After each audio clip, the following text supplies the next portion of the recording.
review. We want to look at a couple of Corky Kell games and then some regular season games throughout the state. First, we had a couple of blindside blocks, or several blindside blocks we want to look at. This is one we correctly call.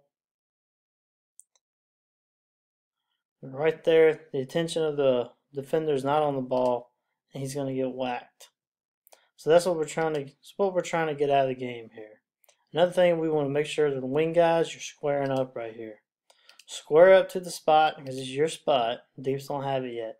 Square. You do a good job of flagging and continue to officiate. Square on up to that spot and get it. All right. But we got the hit. We just want to make sure that everything else we do, it looks good.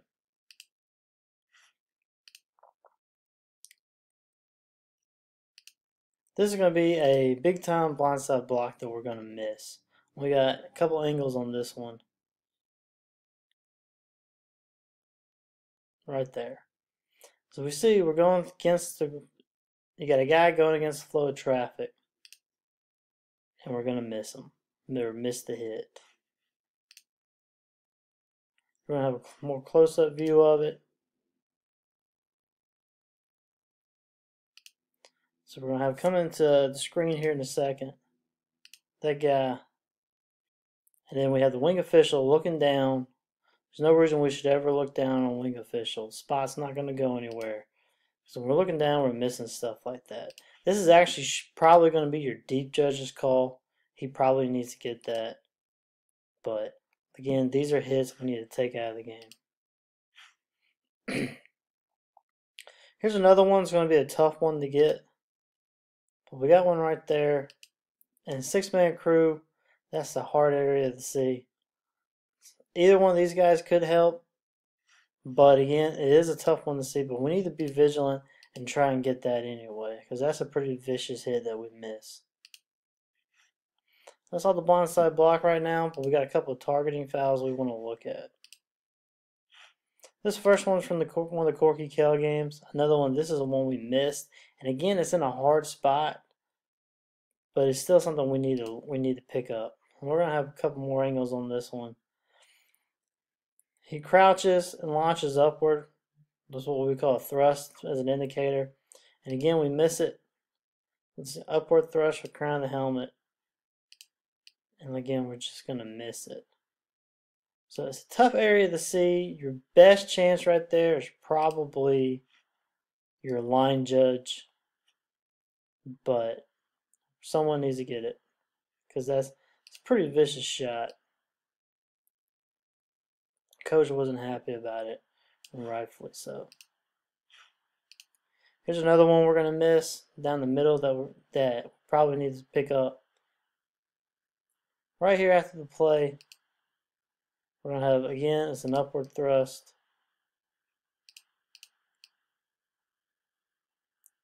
It's a cheap shot on a defenseless player.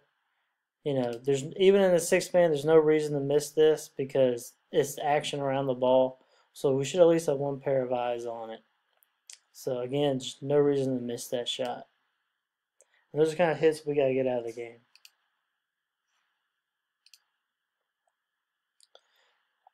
We had some catch-no-catch clinics over the summer. And here we have another example of one that we call correctly an incomplete pass. Remember, the mantra right here is no cheap turnovers. So, never really have full possession of the ball. It's already out. And again, one thing we want to look at line judge, come in here, stop, square in, and give a good incomplete signal instead of running like that. And again, never really has possession of the ball. So, officials do a good job of killing it immediately. But again, the line judge, we want to stop, square up, and give a good incomplete signal.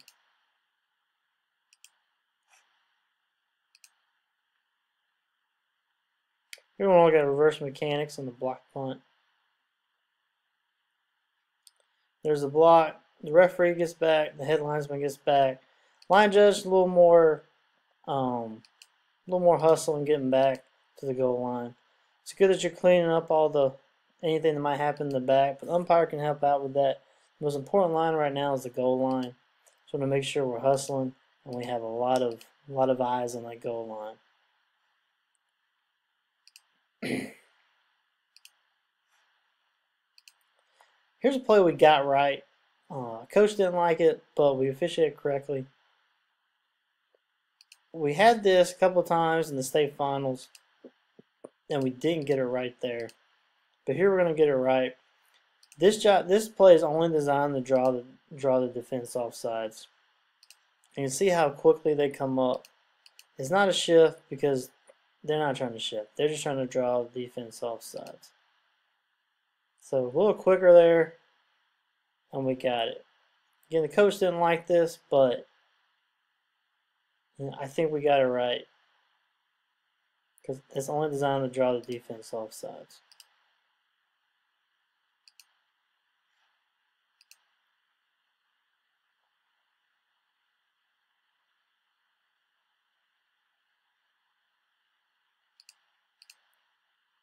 We're going to have a call for kick catch interference.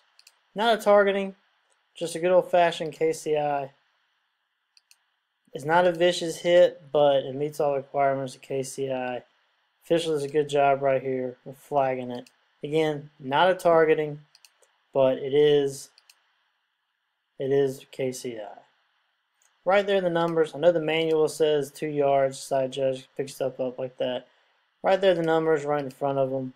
There's no harm in letting the side judge pick that up.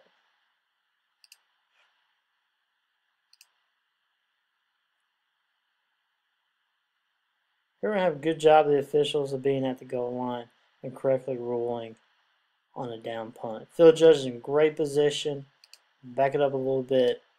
When the punt lands, you can see he's already at the goal line, ready to rule on anything that may happen. Ball dies by the half-yard line. It's a good job of marking it down where the ball was, not where the player. Half-yard line, good call, good job by the officials.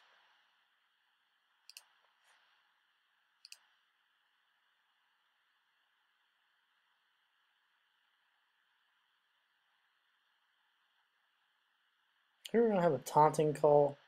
We want to clean up some of the taunting in the game. You know, it's not much, but he stands over him. That's just enough to get a 15-yarder. We throw it in there. So we did a good job there. We don't mind kids celebrating a little bit after tackles, but we don't want them standing over and do it. He wants to turn around and give what we call youthful exuberance.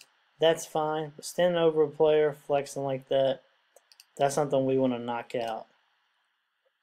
We're going to have it here again on a good play by the receiver, and then he's going to get up and do something stupid. Lays out, great catch, and then that. He sticks the ball to the defender like that, that's unsportsmanlike conduct call. Do a good job of calling that. Just like that.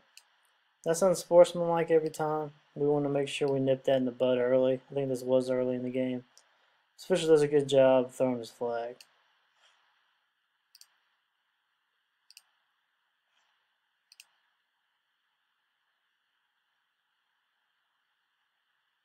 We have a block in the back call here that we did a good job of picking up. As we saw, if you went to the camp in the deep clinics, we had a lot of scrimmage kicks, things that we may have missed, fouls that we missed. Here we have a good job. Field judge is going to pick up a block in the back. Remember, once he catches the ball, we go to a scrimmage play. So the field judge got to help out and pick up some of the stuff in front. So we got a block in the back. Field judge is in great position, picks it up, and throws his flag. Probably would like to have the field judge a little further back here at the catch. Backs up a little bit, stays wide. Has a good angle of everything that's going on. It's a good angle on this. So he correctly picks up that block in the back.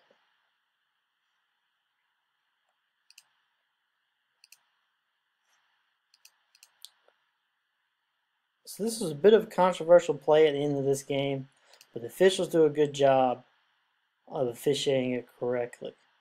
We're toward the end of the game here. White team's trying to score. Clock is running out on them. We got forward progress is stopped. Official does a great job of winding the clock, letting everyone know. The only criticism here would be the umpire a little more forceful, run and get the ball. If you watch the game, you know they try to bring in a new ball for a field goal.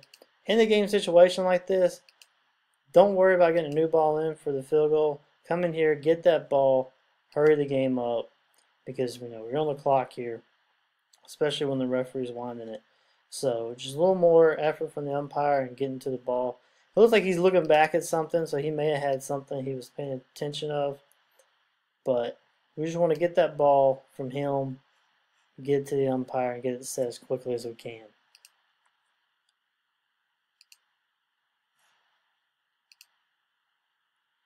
Here we're going to have, you're not going to be able to see it, but we're going to have a long touchdown play, and official's going to run into a coach on that far sideline and drop his flag for running into the coach.